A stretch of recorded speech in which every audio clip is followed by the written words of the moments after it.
నా ప్రియమైన దేశవాసులారా, నమస్కారం. మన్ కీ బాత్ కార్యక్రమానికి మరోసారి మీ అందరికీ స్వాగతం. మీకు అభినందనలు. 2026 సంవత్సరం కొన్ని రోజుల దూరంలోనే ఉంది. ఈరోజు నేను మీతో మాట్లాడుతున్నప్పుడు ఒక సంవత్సరం జ్ఞాపకాలు మొత్తం నా మనసులో తిరుగుతూ ఉన్నాయి. అనేక చిత్రాలు, అనేక చర్చలు, దేశాన్ని ఏకం చేసిన అనేక విజయాలు గుర్తుకొస్తున్నాయి. ప్రతి భారతీయుణ్ణి గర్వపడేలా చేసిన అనేక క్షణాల్ని అందించింది మనకు 2025. దేశ భద్రత నుండి క్రీడా మైదానాల దాకా, విజ్ఞాన శాస్త్ర ప్రయోగశాలల నుంచి ప్రపంచంలోని అతిపెద్ద వేదికల దాకా భారతదేశం ప్రతి చోట తన బలమైన ముద్ర వేసింది. ఈ సంవత్సరం ఆపరేషన్ సింధూర్ ప్రతి భారతీయుడికి గర్వకారణంగా మారింది. నేటి భారతదేశం తన భద్రత విషయంలో ఏమాత్రం రాజీ పడదు అని ప్రపంచం స్పష్టంగా తెలుసుకున్నది. ఆపరేషన్ సింధూర్ సందర్భంగా దేశంలోని ప్రతి మూల నుండి భారతమాత పట్ల ప్రేమ, భక్తికి సంబంధించిన చిత్రాలు ముందుకొచ్చాయి. ప్రజలు తమ తమ స్వీయ ప్రత్యేక మార్గాల్లో తమ భావాల్ని అద్భుతంగా వ్యక్తం చేశారు. మిత్రులారా, వందే మాతరం 150 సంవత్సరాలు పూర్తి చేసుకున్న సందర్భంలో ఇదే స్ఫూర్తి వందే మాతరం 150 అంటే ఈ హ్యాష్ట్యాగ్తో మీ సందేశాలు, సూచనల్ని పంపండి అని నేను మిమ్మల్ని కోరాను. ఈ ప్రచారంలో దేశ ప్రజలు ఎంత ఉత్సాహంగా పాల్గొన్నారో. మిత్రులారా, 2025 క్రీడల పరంగా కూడా చిరస్మరణీయమైన సంవత్సరం. మన పురుషుల క్రికెట్ జట్టు ఐసీసీ ఛాంపియన్స్ ట్రోఫీని గెలుచుకుంది. మహిళల క్రికెట్ జట్టు మొట్టమొదటిసారిగా ప్రపంచ కప్ విజేతగా నిలిచింది. అంధ మహిళల T20 ప్రపంచ కప్ను గెలుచుకోవటం ద్వారా మన భారతదేశ అమ్మాయిలు ఒక అద్భుత చరిత్ర సృష్టించారు. ఆసియా కప్ T20లో త్రివర్ణ పతాకాన్ని గర్వంగా ఎగరేశారు. ప్రపంచ ఛాంపియన్షిప్లో అనేక పతకాలు సాధించడం ద్వారా ఏ అడ్డంకి కూడా మన శక్తిని ఆపలేదు అని పారా అథ్లెట్లు అద్భుతంగా నిరూపించారు. భారతదేశం వైజ్ఞానిక అంతరిక్ష రంగంలో కూడా ముందుకు దూసుకెళ్తోంది. అంతర్జాతీయ అంతరిక్ష కేంద్రానికి చేరుకున్న మొదటి భారతీయురాలు శుభాంశు శుక్లా. పర్యావరణ పరిరక్షణ, వన్యప్రాణుల రక్షణకు సంబంధించి కూడా అనేక ప్రయత్నాలు జరిగాయి 2025లో. భారతదేశంలో చిరుతల సంఖ్య ఇప్పుడు 30కి పైగా పెరిగింది. 2025లో విశ్వాసం, సంస్కృతి, భారతదేశ ప్రత్యేక వారసత్వం అన్నీ కలిసొచ్చాయి. సంవత్సర ప్రారంభంలో జరిగిన ప్రయాగ్రాజ్ మహాకుంభమేళా యావత్ ప్రపంచాన్ని ఆశ్చర్యపరిచింది. సంవత్సరం చివరిలో అయోధ్యలోని రామాలయంలో ధ్వజారోహణ కార్యక్రమం ప్రతి భారతీయుణ్ణి గర్వంతో నింపింది. స్వదేశీ పట్ల ఉత్సాహం కూడా స్పష్టంగా గోచరిస్తోంది. భారతీయుడి చెమటతో, భారత మట్టి సుగంధంతో కూడిన వస్తువుల్ని మాత్రమే ప్రజలు కొనుగోలు చేస్తున్నారు. భారతదేశానికి 2025 సంవత్సరం మరింత విశ్వాసాన్ని ఇచ్చింది అని నేడు మనం గర్వంగా చెప్పగలం. మిత్రులారా, ఈ సంవత్సరం మనం ప్రకృతి వైపరీత్యాల్ని ఎదుర్కోవలసి వచ్చినప్పుడు కూడా సాంకేతిక నైపుణ్యాన్ని, సాహసాన్ని, సహకారాన్ని, సామర్థ్యాన్ని నిరూపించిన సందర్భాలు ఎన్నో ఉన్నాయి. ఇప్పుడు 2026లో కొత్త ఆశలు, కొత్త సంకల్పాలతో ముందుకు సాగేందుకు దేశం సిద్ధంగా ఉంది. నా ప్రియమైన దేశ ప్రజలారా, భారతదేశాన్ని నేడు ప్రపంచం గొప్ప ఆశతో చూస్తోంది. భారతదేశంలో ఆశాభావానికి అతి పెద్ద కారణం మన యువశక్తి. వైజ్ఞానిక రంగంలో మన విజయాలు, కొత్త ఆవిష్కరణలు, సాంకేతిక విస్తరణ ఇవన్నీ ప్రపంచవ్యాప్తంగా ఉన్న దేశాల్ని బాగా ఆకట్టుకున్నాయి. మన దేశం వైపు చూసేందుకు ప్రేరణగా నిలుస్తూ ఉన్నాయి. మిత్రులారా, భారతదేశ యువత ఎల్లప్పుడూ కొత్త అంశాల్ని సాధించాలి అన్న మక్కువ కలిగి ఉంటారు. వారి అవగాహన కూడా అలాగే ఎంతో ఉన్నత స్థాయిలో ఉంటుంది. దేశ నిర్మాణానికి మేము ఎలా దోహదపడగలం అని నా యువమిత్రులు తరచుగా నన్ను అడుగుతూ ఉంటారు. చాలామంది తమ ఆలోచనల్ని ఎలా అందించగలము అని అడుగుతూ ఉంటారు. మన యువ మిత్రుల ఉత్సుకతకు సమాధానం Viksit Bharat young leaders dialogue. దీని మొదటి దఫా కార్యక్రమం పోయిన సంవత్సరం జరిగింది. ఇప్పుడు రెండవ కార్యక్రమం కొన్ని రోజుల తర్వాత జరగనుంది. వచ్చే నెల 12వ తేదీన స్వామి వివేకానంద జయంతి సందర్భంగా జాతీయ యువజన దినోత్సవం. ఆ రోజున యంగ్ లీడర్స్ డైలాగ్ కూడా జరుగుతుంది. నేను కూడా ఈ కార్యక్రమంలో తప్పకుండా పాల్గొంటాను. ఈ కార్యక్రమంలో మన యువత నవీన ఆవిష్కరణలు, ఫిట్నెస్, స్టార్టప్లు, వ్యవసాయం ఇలాంటి ఎన్నో ముఖ్యమైన అంశాల మీద తమ ఆలోచనల్ని పంచుకుంటారు అలవోకక. ఈ కార్యక్రమం గురించి నేనెంతో ఉత్సాహంగా చూస్తున్నాను. మిత్రులారా, ఈ కార్యక్రమంలో మన యువత భాగస్వామ్యం రోజు రోజుకు పెరుగుతూ ఉండటం చూసి నేను ఎంతగానో సంతోషిస్తున్నాను. దీనికి సంబంధించిన క్విజ్ పోటీ కొన్నాళ్ల క్రితం జరిగింది. ఇందులో 50 లక్షలకు పైగా యువతీ యువకులు పాల్గొన్నారు. ఒక వ్యాసరచన పోటీ కూడా జరిగింది. ఇందులో విద్యార్థులు రకరకాల అంశాల మీద తమ అభిప్రాయాల్ని స్పష్టంగా వ్యక్తం చేశారు. ఈ పోటీలో తమిళనాడు మొదటి స్థానంలో, ఉత్తరప్రదేశ్ 2వ స్థానంలో నిలిచాయి. మిత్రులారా, నేడు దేశంలోని యువతరం తమ ప్రతిభను ప్రదర్శించేందుకు కొత్త అవకాశాలను పొందుతోంది. యువతీ యువకులు తమ సామర్థ్యాలు, తమ ఆసక్తుల ప్రకారం తమ ప్రతిభను ప్రదర్శించగల అనేక వేదికల్ని అభివృద్ధి చేస్తున్నారు. అలాంటి ఒక వేదికే స్మార్ట్ ఇండియా హ్యాకథాన్. ఇది ఆలోచనల్ని కార్యాచరణగా మార్చే మరొక అద్భుత మాధ్యమం. మిత్రులారా, స్మార్ట్ ఇండియా హ్యాకథాన్ 2025 ఈ నెలలో ముగిసింది. ఈ హ్యాకథాన్ సందర్భంగా 80కి పైగా ప్రభుత్వ విభాగాలకు సంబంధించి 270కి పైగా సమస్యల మీద పనిచేశారు.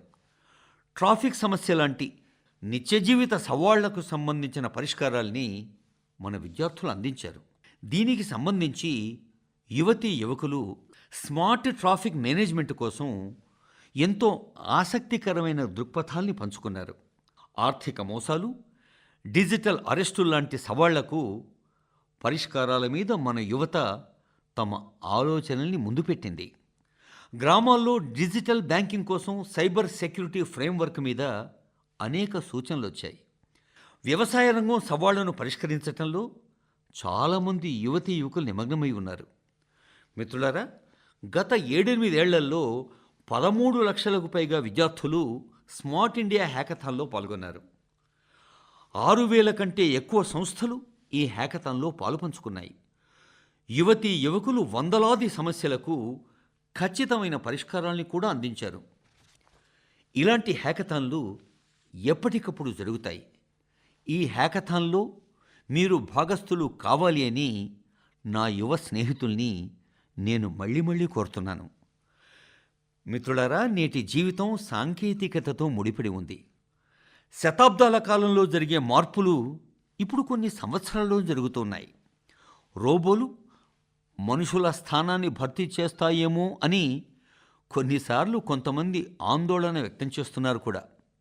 ఈ మారుతున్న కాలంలో మన మూలాలతో అనుసంధానం కావటం మానవ అభివృద్ధికి చాలా ప్రధానమైన అంశం. మన తర్వాతి తరం కొత్త ఆలోచన, కొత్త పద్ధతుల సహాయంతో మన సంస్కృతి మూలాలతో అనుసంధానం కావటాన్ని చూసి నేను ఎంతో సంతోషిస్తున్నాను. మిత్రులారా, మీరు ఇండియన్ ఇన్స్టిట్యూట్ ఆఫ్ సైన్స్ గురించి వినే ఉంటారు. పరిశోధన, ఆవిష్కరణలు ఈ సంస్థ ముఖ్య లక్షణాలు. కొన్ని ఏళ్ల క్రితం ఇక్కడి కొంతమంది విద్యార్థులు తమ అధ్యయనాలు, పరిశోధనల్లో సంగీతాన్ని కూడా చేర్చాలి అని భావించారు. అక్కడే ఒక చిన్న సంగీత తరగతి ఆరంభమైంది కూడా.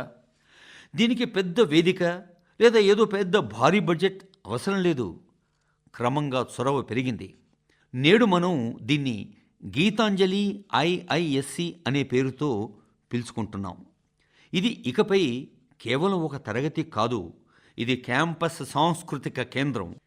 ఇది హిందుస్థానీ శాస్త్రీయ సంగీతం, జానపద సంప్రదాయాలు, శాస్త్రీయ బాణీల్ని అందిస్తుంది. విద్యార్థులు ఇక్కడ కలిసి సాధన చేస్తారు. ఆచార్యులు కలిసి కూర్చుంటారు. వారి కుటుంబాలు కూడా చేరతాయి. నేడు దాదాపు 200 మందికి పైగా ఇందులో పాల్గొంటూ ఉన్నారు. ప్రత్యేక విషయం ఏంటంటే విదేశాలకు వెళ్ళిన వారు కూడా ఆన్లైన్లో ఈ గ్రూప్లో చేరుతున్నారు. మిత్రులారా, మన మూలాలతో అనుసంధానం అయ్యేందుకు చేస్తున్న ఈ ప్రయత్నం మన దేశానికి మాత్రమే పరిమితం కాదు. ప్రపంచంలోని వివిధ ప్రాంతాల్లో నివసిస్తున్న మన భారతీయులు తమ పాత్రను సమర్థంగా పోషిస్తూ ఉన్నారు. మనల్ని దేశం వెలుపలికి తీసుకెళ్లే మరో ఉదాహరణ దుబాయ్. దుబాయ్లో నివసించే కన్నడ కుటుంబాలు తమకు తాము ఒక ముఖ్యమైన ప్రశ్న వేసుకున్నాయి. మన పిల్లలు టెక్ ప్రపంచంలో అభివృద్ధి చెందుతూ ఉన్నారు, కానీ వాళ్ళు తమ భాష నుంచి దూరమవుతున్నారా అని ప్రశ్న. ఆ ప్రశ్న నుండి పుట్టిందే కన్నడ పాఠశాల. పిల్లలకు కన్నడ భాష బోధించటం, నేర్చుకోవటం, రాయటం, మాట్లాడటం అన్ని ప్రయత్నాలు జరుగుతూ ఉన్నాయి. 1000 మందికి పైగా పిల్లలు ఇందులో పాల్గొంటున్నారు. నిజంగా కన్నడ నాడు నుడి నమ్మ హెమ్మె, కన్నడ భూమి, కన్నడ భాష మనకెంతో గర్వకారణం. మిత్రులారా, మనసుంటే మార్గం ఉంటుంది అని ఒక పాత సామెత. ఈ మాట మణిపూర్కు చెందిన యువకుడు మొయిరాంగ్ థెమ్ సేథ్ ద్వారా మరోసారి నిజం అని నిరూపితమైంది. ఆయన వయసు 40 ఏళ్ల లోపే. మొయిరాంగ్ థెమ్ నివసించే మణిపూర్లోని మారుమూల ప్రాంతంలో విద్యుత్తు సమస్య చాలా ఎక్కువగా ఉండేది.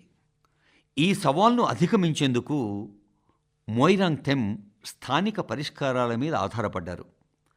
సౌరశక్తితో ఈ పరిష్కారాన్ని కనుగొన్నారు.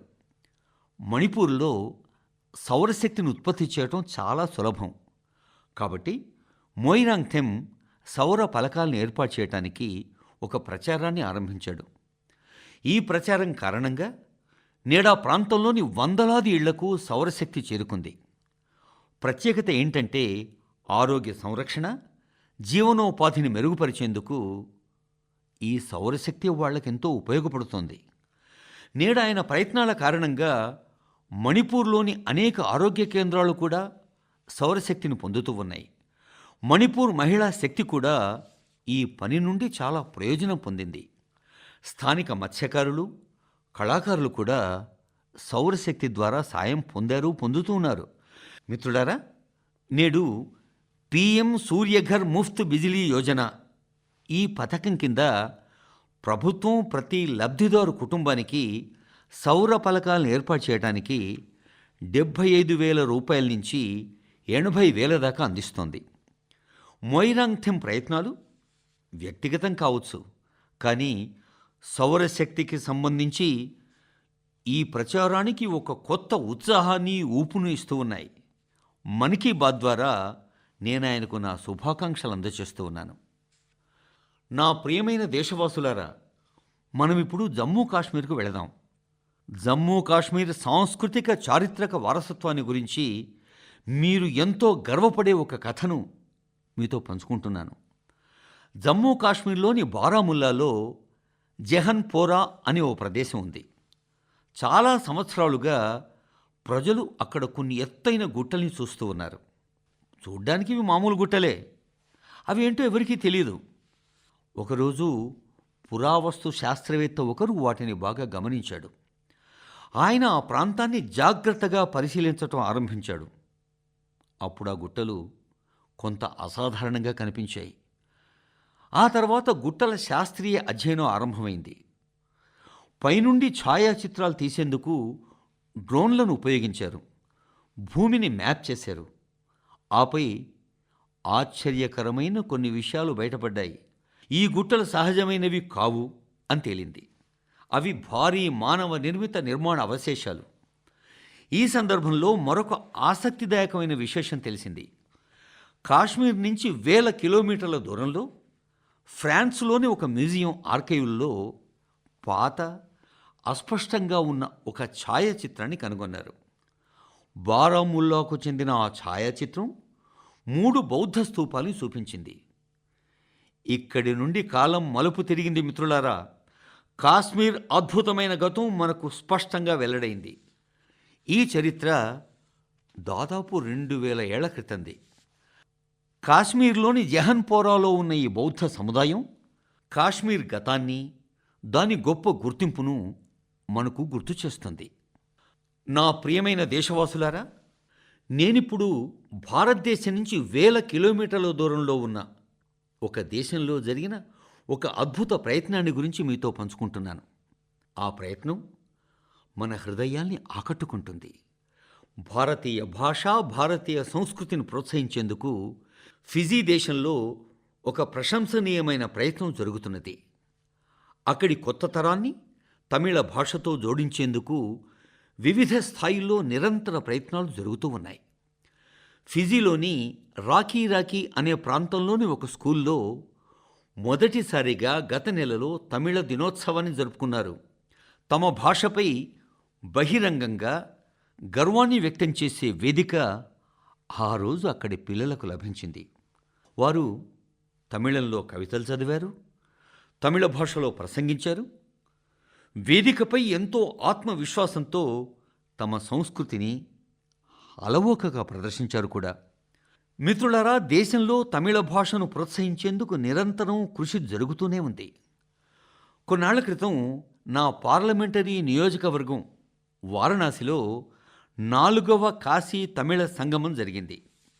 ఇప్పుడు నేను మీతో ఒక ఆడియో క్లిప్ పంచుకుంటాను. ఈ క్లిప్ వినండి. తమిళం మాట్లాడేందుకు ప్రయత్నిస్తున్న ఈ పిల్లలు ఎక్కడివారో ఊహించండి. வணக்கம்.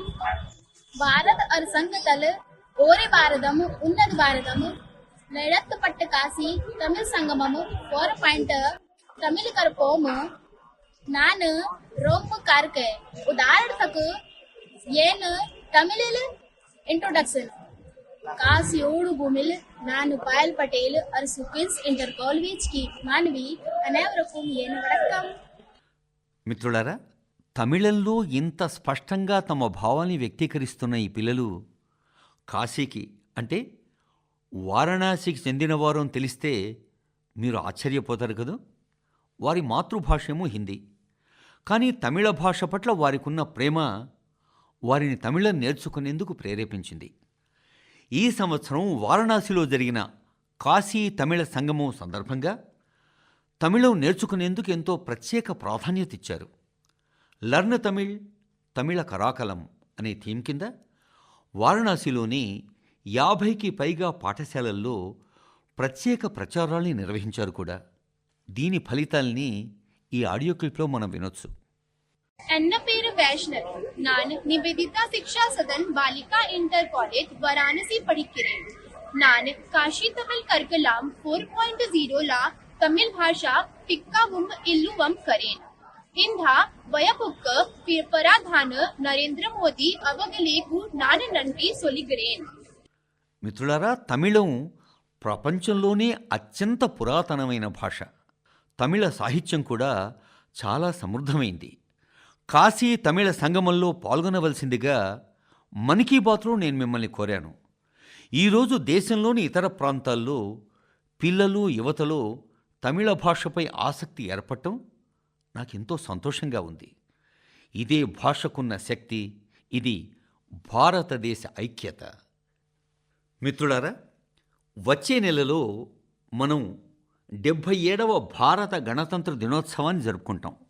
అలాంటి సందర్భాలు ఎదురైనప్పుడల్లా స్వాతంత్ర సమరయోధులు, రాజ్యాంగ నిర్మాతల పట్ల కృతజ్ఞతాభావంతో మన హృదయాలు నిండిపోతాయి.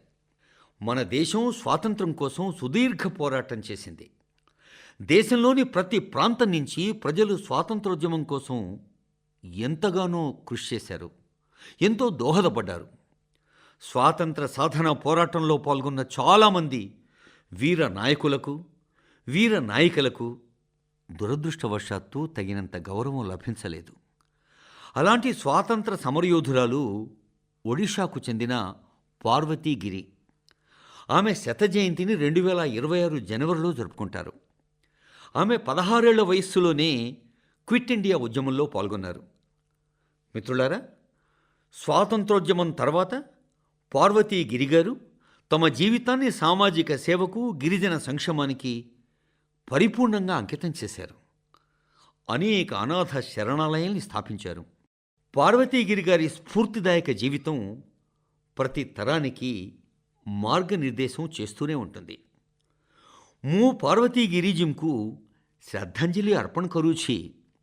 పార్వతీగిరి గారికి నేను నివాళులు అర్పిస్తున్నాను. మిత్రులారా, మన వారసత్వాన్ని మరిచిపోకుండా ఉండటం మన బాధ్యత. మనకు స్వాతంత్రాన్ని ప్రసాదించిన వీరులు వీర నారీమణుల గొప్ప గాథల్ని తర్వాతి తరాలకు అందించటం అంతకంటే పెద్ద బాధ్యత. మనం 75 సంవత్సరాల స్వాతంత్ర వేడుకలు జరుపుకున్నప్పుడు ప్రభుత్వం ఒక ప్రత్యేక వెబ్సైట్ను ఏర్పాటు చేసింది అని మీకు గుర్తుండే ఉంటుంది. అందులో విస్మృత వీరులు అనేది ఒక విభాగం, అన్సంగ్ హీరోస్ ఇది ప్రత్యేక విభాగం. దేశానికి స్వాతంత్రం సాధించటంలో గణనీయమైన పాత్ర పోషించిన గొప్ప వ్యక్తుల గురించి తెలుసుకునేందుకు ఈ అన్సంగ్ హీరోస్ అనే వెబ్సైట్ని మీరు సందర్శించవచ్చు. నా ప్రియమైన దేశవాసులారా, సమాజ సంక్షేమానికి సంబంధించిన ముఖ్యమైన అంశాల్ని చర్చించేందుకు ఒక అద్భుత అవకాశం ఈ మన్ కీ బాత్.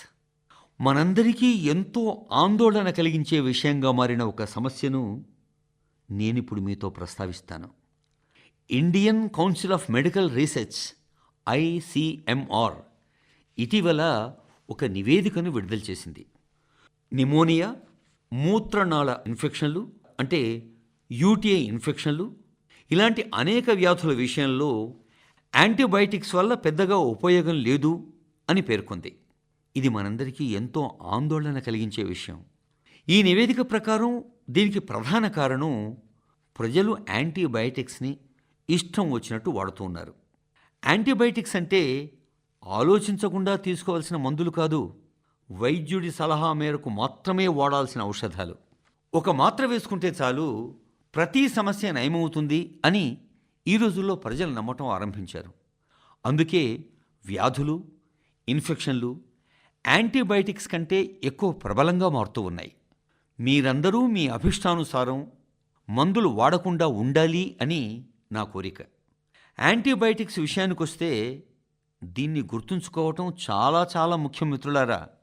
మందులకు శాస్త్రీయ మార్గదర్శకత్వం అత్యవసరం. యాంటీబయాటిక్స్ వాడాలి అంటే వైద్యుల సలహా తప్పనిసరి. ఈ అలవాటు మీ ఆరోగ్యాన్ని మెరుగుపరచడంలో చాలా సహాయకారిగా ఉంటుంది. నా ప్రియమైన దేశవాసులారా, మన సంప్రదాయ కళలు సమాజాన్ని శక్తిమంతం చేస్తాయి. అంతేకాదు ప్రజల ఆర్థిక పురోగతికి ప్రధాన మాధ్యమంగా కూడా మారుతూ ఉన్నాయి. ఆంధ్రప్రదేశ్లోని నరసాపురం ప్రాంతానికి చెందిన లేస్ క్రాఫ్ట్ ఇప్పుడు దేశవ్యాప్త ప్రజాదరణతో విలసిల్లుతోంది. ఈ లేస్ క్రాఫ్ట్ అంటే అల్లికల కళ తరతరాలుగా మహిళల చేతుల్లో ఉంది. మన దేశ నారీమణులు దీన్ని ఎంతో ఓపికగా జాగ్రత్తగా కాపాడుకున్నారు. నేటి సంప్రదాయాన్ని కొత్త రంగురూపులతో ముందుకు తీసుకెళ్తూ ఉన్నారు. ఆంధ్రప్రదేశ్ ప్రభుత్వం, నాబార్డ్ సంయుక్తంగా చేతి వృత్తుల వారికి కొత్త డిజైన్లను నేర్పుతూ ఉన్నాయి. వారికి మెరుగైన నైపుణ్య శిక్షణను కూడా అందిస్తూ ఉన్నాయి. కొత్త కొత్త మార్కెట్లతో అనుసంధానానికి ప్రయత్నం కూడా చేస్తూ ఉన్నాయి. నరసాపురం లేస్కు GI ట్యాగ్ లభించటం కూడా ఒక విశేషం. నేడు 500 కంటే ఎక్కువ ఉత్పత్తులు తయారవుతున్నాయి ఈ అల్లికల కళలో. 250 కంటే ఎక్కువ గ్రామాల్లో దాదాపు 1,00,000 మంది మహిళలు దీని ద్వారా ఉపాధి పొందుతూ ఉన్నారు. మిత్రులారా, తమ కృషి ద్వారా సాంప్రదాయిక కళల్ని ప్రోత్సహించటమే కాకుండా స్థానిక ప్రజల్ని కూడా శక్తివంతులు చేస్తున్న వ్యక్తుల గురించి తెలియచేయడానికి ఒక అద్భుత వేదిక మన్ కీ బాత్. మణిపూర్లోని చురా చాంద్పూర్కు చెందిన మార్గరెట్ రాంథార్సియం ఇలాంటి ఒక ఉదాహరణ. మణిపూర్ సాంప్రదాయిక ఉత్పత్తులు, హస్తకళలు, వెదురు, కలపతో తయారు చేసిన వస్తువులు తన దృక్కోణం కారణంగా ఎంతో ప్రాధాన్యత పొందాయి. ప్రజల జీవితాల్ని మార్చేందుకు మాధ్యమం కూడా అయ్యాయి. నేడు మార్గరెట్ గారి యూనిట్లో 50 మందికి పైగా కళాకారులు పనిచేస్తూ ఉన్నారు. ఆమె తన కృషి ద్వారా ఢిల్లీతో సహా దేశంలోని అనేక ప్రాంతాల్లో తమ ఉత్పత్తులకి మార్కెట్ను విస్తరించుకున్నారు. మిత్రులారా, మణిపూర్ నుంచే మరొక ఉదాహరణ సేనాపతి జిల్లా నివాసి చోఖోనే క్రిచేనా గారిది. ఆమె కుటుంబం మొత్తం సాంప్రదాయిక వ్యవసాయంలో పాల్గొంటుంది. క్రిచేనా ఈ సాంప్రదాయిక అనుభవాన్ని చాలా వరకు విస్తరించారు. పూల పెంపకాన్ని తమ అభిరుచిగా మార్చుకున్నారు. నేడు క్రిచేనా ఈ పనిని అనేక మార్కెట్లతో అనుసంధానిస్తున్నారు కూడా. ఆ ప్రయత్నం ఆ ప్రాంతంలోని స్థానిక సమాజాలకు సాధికారిత కల్పిస్తున్నది. మిత్రులారా, సాంప్రదాయిక జ్ఞానాన్ని ఆధునిక దృక్పథంతో మేళవించినప్పుడు అది ఆర్థిక పురోగతికి దోహదం చేస్తుంది అన్న వాస్తవానికి ఈ ఉదాహరణ ఒక అద్భుత నిదర్శనం కదా. మీ సమీపంలో ఇలాంటి విజయగాథలు ఏమన్నా ఉంటే దయచేసి వాటిని నాతో పంచుకోండి. మిత్రులారా, మన దేశంలో అత్యంత అందమైన విషయం ఏమిటంటే, ఏడాది పొడవునా దేశంలోని ఏదో ఒక ప్రాంతంలో పండుగ వాతావరణం ఉంటుంది. వివిధ పండుగలు మాత్రమే కాకుండా స్థానికంగా కూడా అనేక ఉత్సవాలు ఆయా ప్రాంతాల్లో జరుగుతూ ఉంటాయి. దీని అర్థం మీరు ప్రయాణించాలి అని అనుకోవాలే కానీ దేశంలోని ఏదో ఒక ప్రాంతంలో ఏదో ఒక ప్రత్యేక వేడుక జరుగుతూనే ఉంటుంది. ఆస్వాదించేందుకు మీరు సిద్ధంగా ఉంటారు కూడా. అటువంటి పండుగ ప్రస్తుతం రన్ ఆఫ్ కచ్లో జరుగుతోంది. ఈ సంవత్సరం కచ్ రణోత్సవ్ నవంబర్ 23వ తేదీన ఆరంభమైంది. ఫిబ్రవరి 20వ తేదీ దాకా కొనసాగుతుంది. ఈ కచ్ రణోత్సవంలో విభిన్నమైన జానపద సంస్కృతులు, జానపద సంగీతం, నృత్యం, చేతి పనులు, ఎన్నో ప్రదర్శనలు ఉంటాయి. రన్ ఆఫ్ కచ్ గొప్పతనాన్ని దర్శించటం ఒక అద్భుత ఆనందదాయక అనుభవం. రాత్రి సమయంలో తెల్లటి ఇసుక తిన్నెల రన్పై చంద్రకాంతి వ్యాపించినప్పుడు ఆ వెన్నెల దృశ్యం మనల్ని మంత్రముగ్ధుల్ని చేస్తుంది. రన్ ఉత్సవ్లో టెంట్ సిటీ ఎంతో ప్రజాదరణ పొందింది.